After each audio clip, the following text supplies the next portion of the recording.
Good morning friends, welcome to our channel Jaya Das Mandal agriculture things. शुरू करছি আজকে চাষবাসের টুকিটাকি। আমার প্রিয় বন্ধুরা সকলকে আমি দেখাতে চেয়েছি। এই দেখুন, এটা হচ্ছে প্রমিগ্রেনেট। এই গাছটি একে আমি কাটিং করেছিলাম, ফল শেষ হয়ে যাওয়ার পরে কাটিং করেছিলাম। এই দেখুন, এবার এর থেকে প্রচুর পরিমাণে চারা উঠেছে কাটিং থেকে।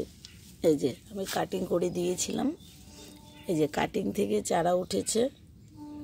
আমি খুব সকালবেলায় ভিডিওটি দেখাচ্ছি বলে মানে আমার একটু অসুবিধা হচ্ছে, কিন্তু তবু আমি আপনাদের দেখিয়ে দিতে চাচ্ছি। আমি কথা দিয়েছি আপনাদেরকে প্রতিদিন ভিডিও দেব বলে, তাই আমি দেখাচ্ছি আপনাদের।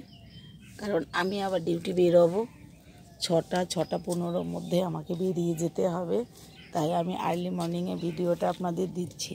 এই গাছটি দেখানোর কারণ হলো আপনারা যদি কেউ প্রমিগ্রেনেট মানে ডালিমের এইভাবে চারা করতে চান, প্রথমেই গাছটিকে লাগানোর পরে একে কেটে দেবেন, স্ট্যাম্পিং করবেন।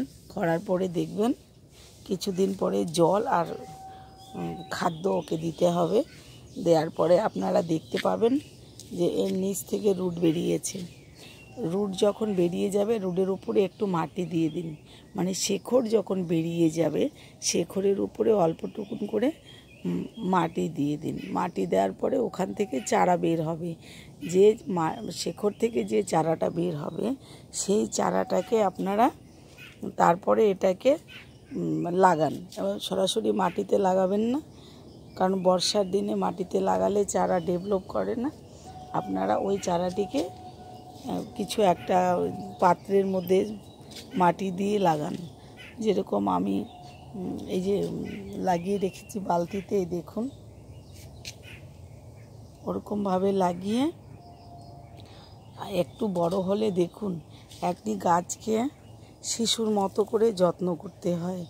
যদি যত্ন না করা যায় তাহলে সে তো আর সুস্থভাবে চলতে পারে না।